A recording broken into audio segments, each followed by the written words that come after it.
Hello and welcome to our channel again. In the very first video that we uploaded on our channel, we recommended six of our favorite novels that we had on our bookshelf, and one of those novels was Wuthering Heights. So when we recommended those novels, we were just pecking over the edges. We didn't go for in-depth analysis. We didn't summarize those novels. We didn't have character discussions. And some of our friends, some of my friends, some of Abu Bakr's friends, they requested us to discuss these novels, discuss the characters, go for character analysis, go for in-depth analysis of these novels, why they were written, the context of these novels, the historical context.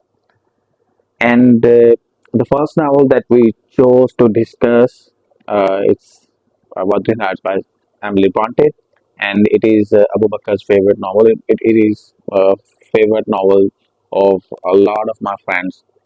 So, Abu Bakr, Mhm. why do you consider this novel to be the best that has ever been written? Uh, there's always a few different reasons when you consider above everything else. So when it comes to Wuthering Heights, there's also a personal connection, and there are many reasons why I love this novel. And the first reason I would like to discuss that the way Emily Bronte described those intense emotions of love, hate, revenge, obsession.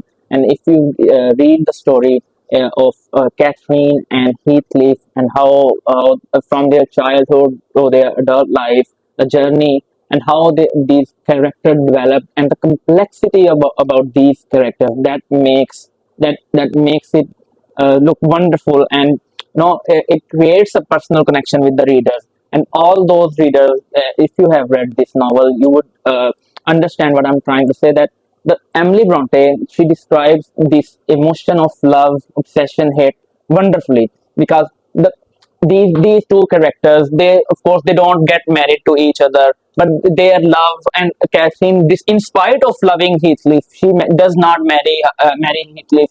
So when Heathcliff, he loves her, but he also hates her. When he calls, you destroyed my life, and of course, but he still loves her when she dies, and he loses his mind. He just loses his mind over Catherine, because he loved her so much, and that was one of the reasons that way Emily Bronte described, and many people can relate to this thing. So another thing about this novel is that the setting of this novel is absolutely, it's just sensational.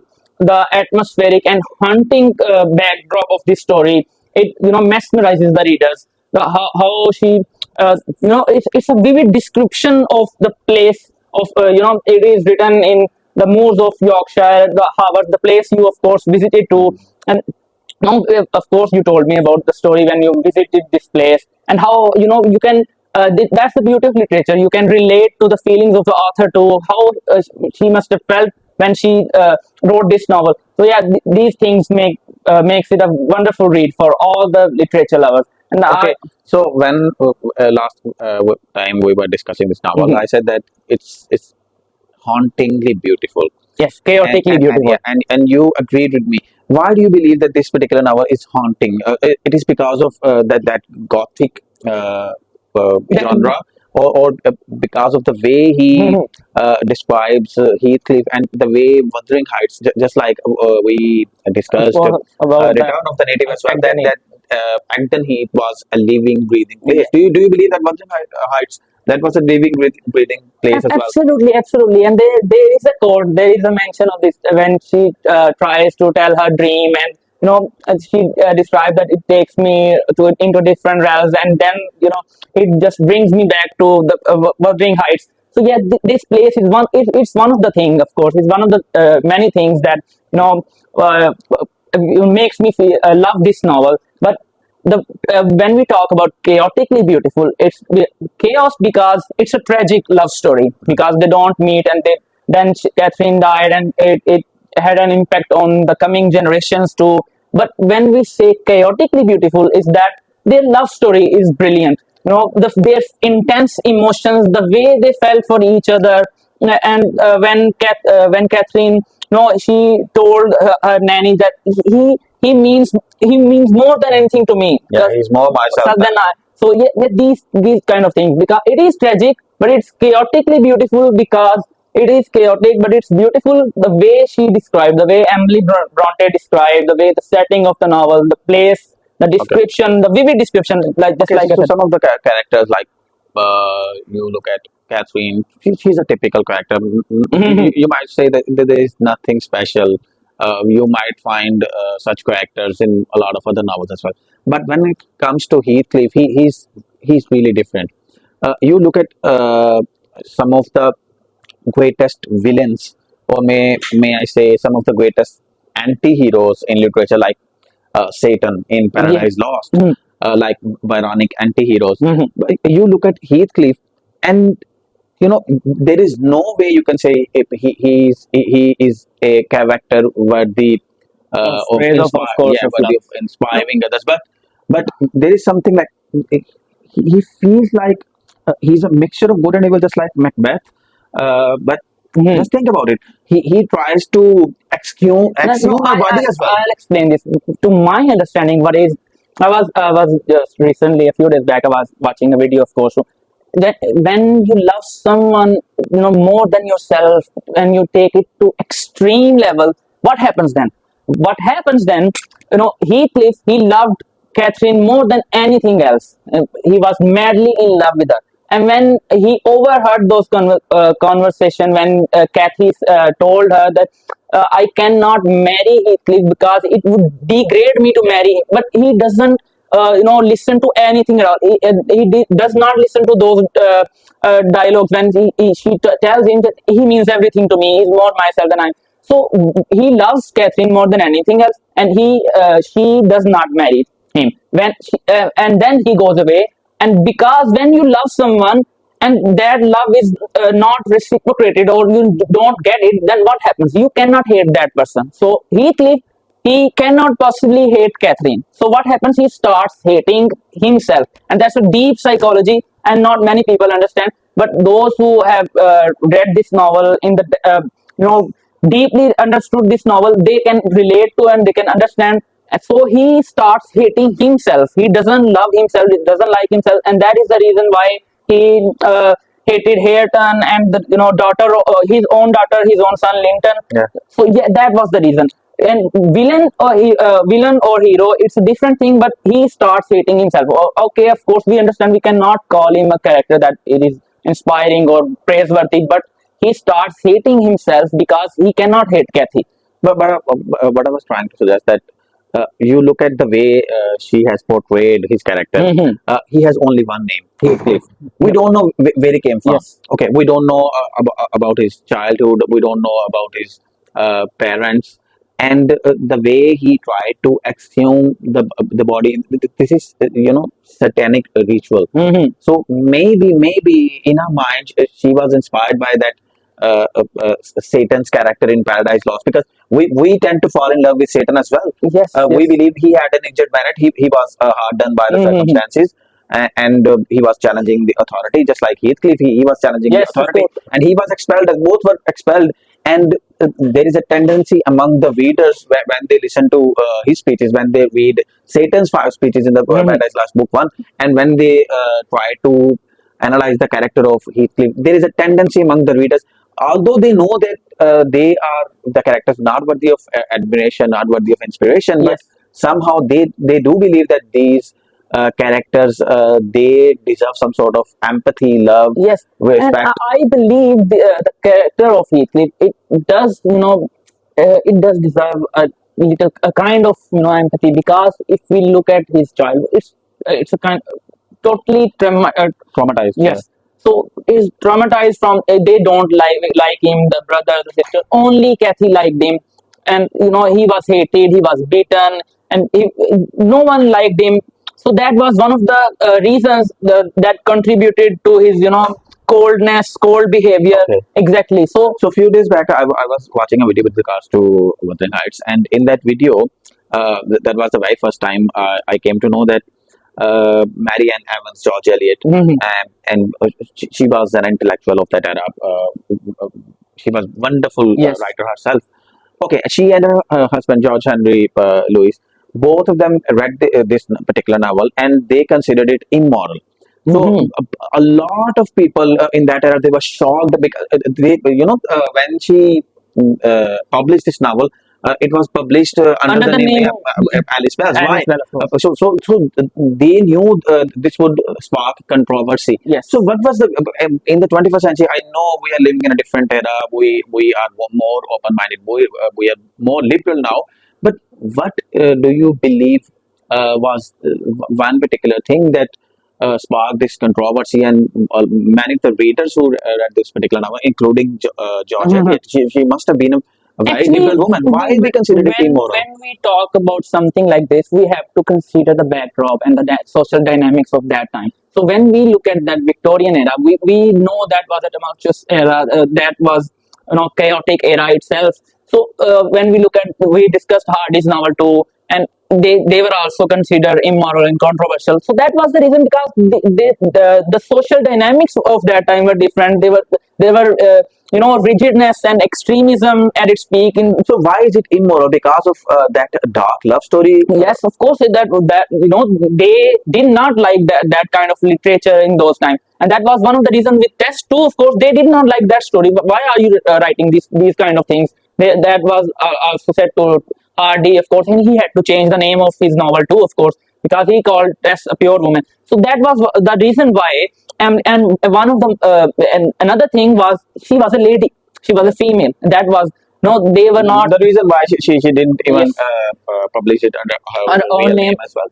So that was the reason. The social dynamics of that time were different, and there were extremism and rigidness, and female were not allowed to express their feelings or write these kind of literature in those times. So that's So, why. so this is what do you say about the narrative? Is it straightforward, but for your liking? But or do you believe that it is? There are multiple narrators it, in it, this. it is a non-linear narrative, and it is a complex narrative. Yeah. You can say the story is brilliant, and the way she takes it forward, Emily Bronte, but the narrative is not straightforward. There are different characters, and you can hear the voices of these characters in the narrative, the different characters. Okay. You can feel it from the Heathcliff's point of view and So Catherine. when it comes to Cathy, Catherine, she might be considered symbol of goodness. So when you are talking about Heathcliff, how do you define his character? Is he a villain? Is he an anti-hero, or do you consider him a pure hero? This is one of the beauty of literature, and the credit goes to Emily Bronte herself, because the way she created and the development of the character of Heathcliff, you just cannot decide if he's a villain or hero. Why? How can you decide? Because if you want to decide, the truth is in the whole. So you have to look at his childhood, whatever you call it, whatever the reason. Kathy betrayed him. No, Heathcliff did not betray her.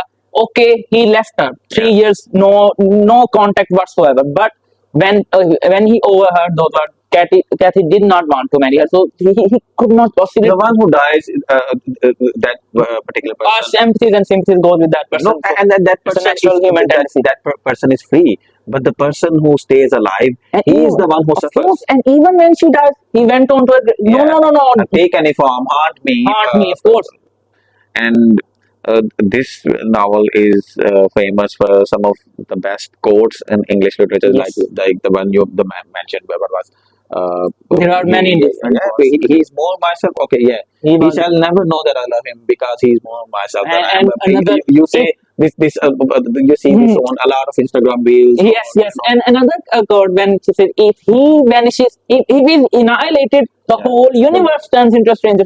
So yeah, it's beautiful. And if I were to recommend any novel, if you love literature and if you want to really enjoy literature, and if this is the one, this is the novel that I would Yeah, recommend to you. this is one of those novels that you must read and And reread. it's When you have read one particular novel, you say, "Oh, that's it. Life is too short. I have to move on to next yeah. one." But this is not one of those novels. It's like one of those novels where you read it once, I have read and this novel. you feel I think mesmerized. You go and read it again, and there is another paradigm, another there are other dimensions, there are other avenues that you seem to explore when you read it again. So this is one of those novels that you read and read and And read, you're not, and that's you a never get hundred tired of percent it. guarantee. Yeah, You're you not never get never tired of it. going to get tired of this novel because it's just beautiful. Okay, And so the well, gothic story. yeah, And I would like to mention this that I talked about the haunting and atmospheric gothic haunting,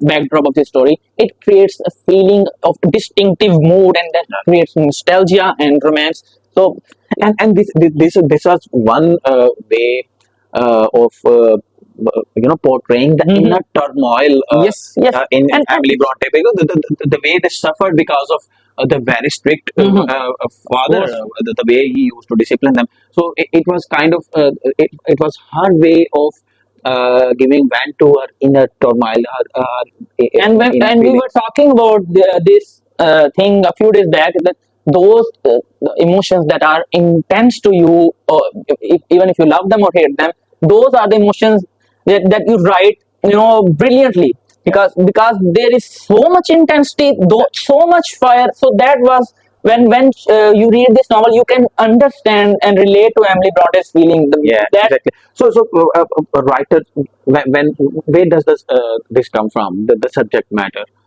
So when chaos is all that you have witnessed throughout your life, chaos is all that you're going to write you in your see novels. you that's the You that's the see chaos, proven you psychology. write You chaos. see chaos. If you have faced trauma and chaos in your childhood, you want to seek chaos even in the form of Yeah. the So person you there was love. repression, there was suffering, and too much. The way their Mhm. father used to discipline them, he was very strict as well. Yes, So and one thing, their brother, he was very kind. yes. So it created kind of a Mixed what do you say? characters, Yeah, complex characters. complex So characters. Yeah. and when you are going to read this novel, you can see this complexity in the characters of Yeah. Wuthering Heights. And if you ever visit Harvard, you will understand why she portrayed was nice the way she did, and that claustrophobic vision. Mhm. You have to go through her biography if you want to understand why she had this sort of bleak vision of life. Mhm. So So one last thing, this is a very strange question that it might seem strange to you. So which particular setting do you like the most? Wuthering Heights or the way Acton Heath was described by Hardy?